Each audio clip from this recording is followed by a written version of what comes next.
Arnak silently passed behind a snowdrift just north of the grazing deer. The sun cast a long shadow of the deer, and the wind blew its scent towards him. Kneeling behind a small, wind-twisted spruce tree, he drew a large-tipped arrow. With a slow, deep breath, he drew the arrow back against the will of the hardwood bow. Sensing something, the deer looked up right into the trees where Arnak knelt, quivering, his strength fighting the will of the bow. Expressionless, yet keenly aware, the deer stood motionless.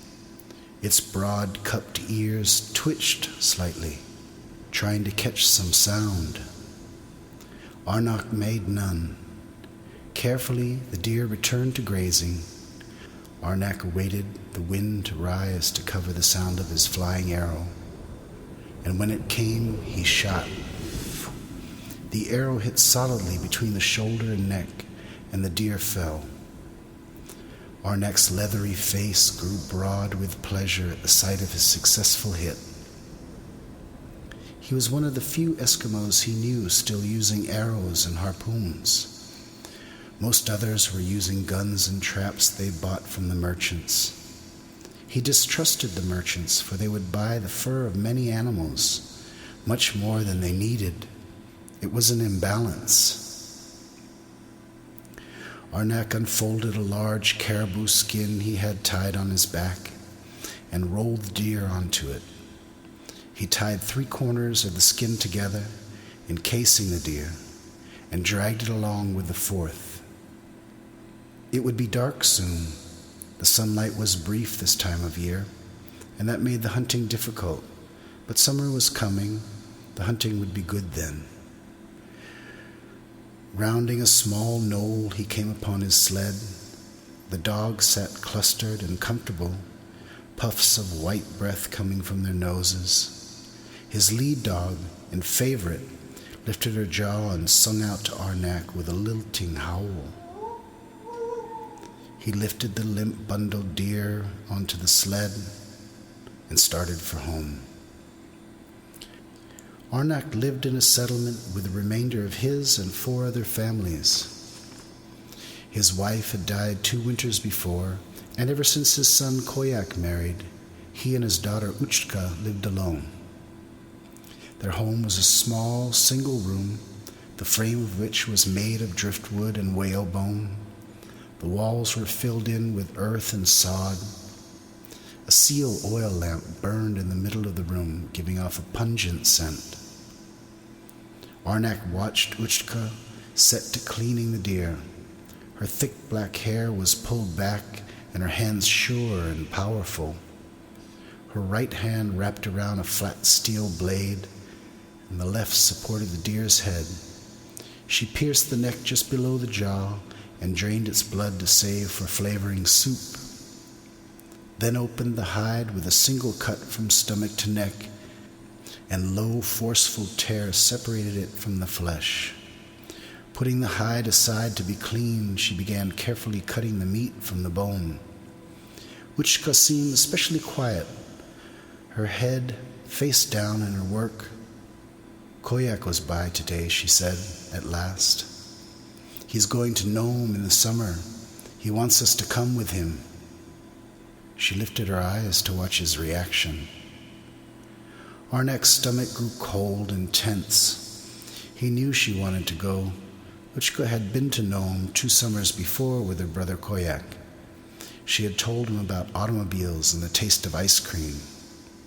Just then a muffled call came from outside, a boisterous call. It was Koyak.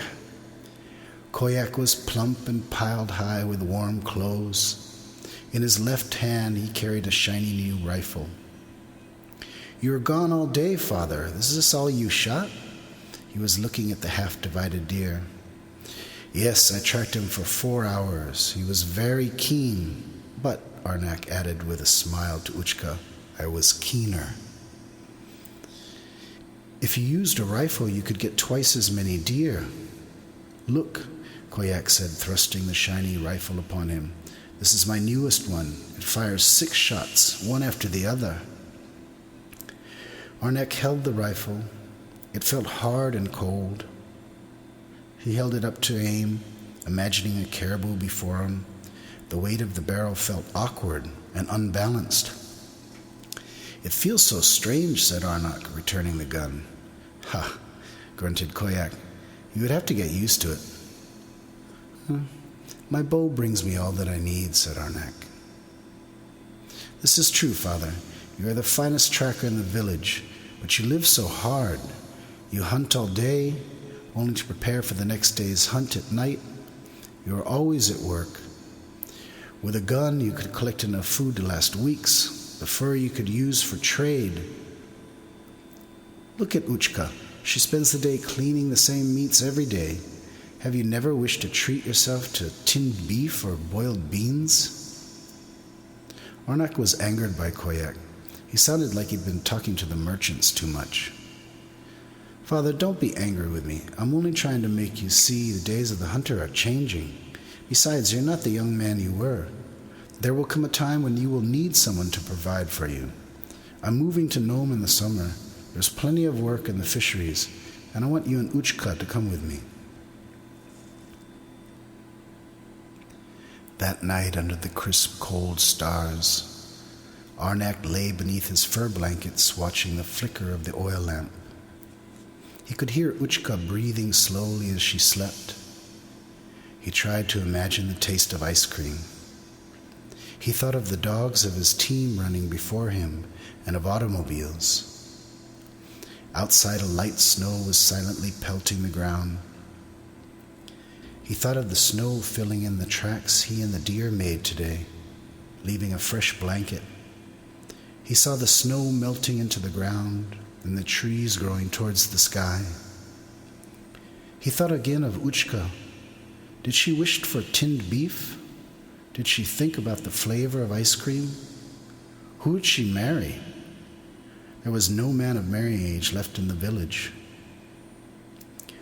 Arnak felt an aching in his chest.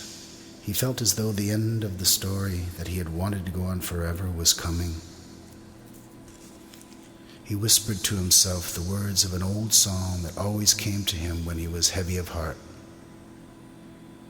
"O great spirit hunter, when I am between the earth and moon, make me silent and quick and guide my arrows home. When I am piled under rocks, when I am buried under snow, pull my spirit from my bones, entwine me and take me home."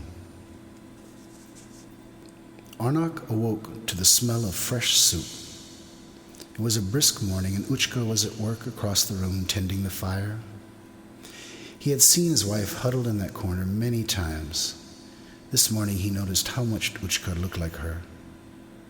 "Good morning," Uchka said, catching him spying her. "You've slept long this morning. Are you ready for some soup?" Arnak nodded with a smile. Yes, please." He watched her pour out a cup of the steaming soup. She was a woman now, her breasts full and hands sure. She had cared for him like a wife for 2 years. It was time he let her go into the world. "You would like to go to Nome with Koyak, wouldn't you, Uchka?" "I would like us all to go together," she said, taken by surprise.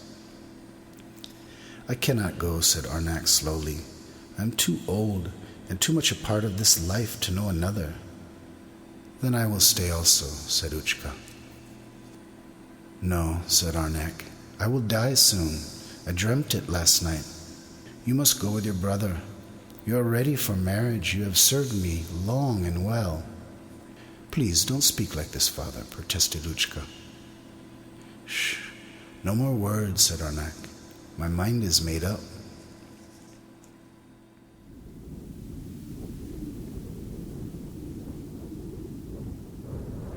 The seasons rolled on, and the trees grew tall.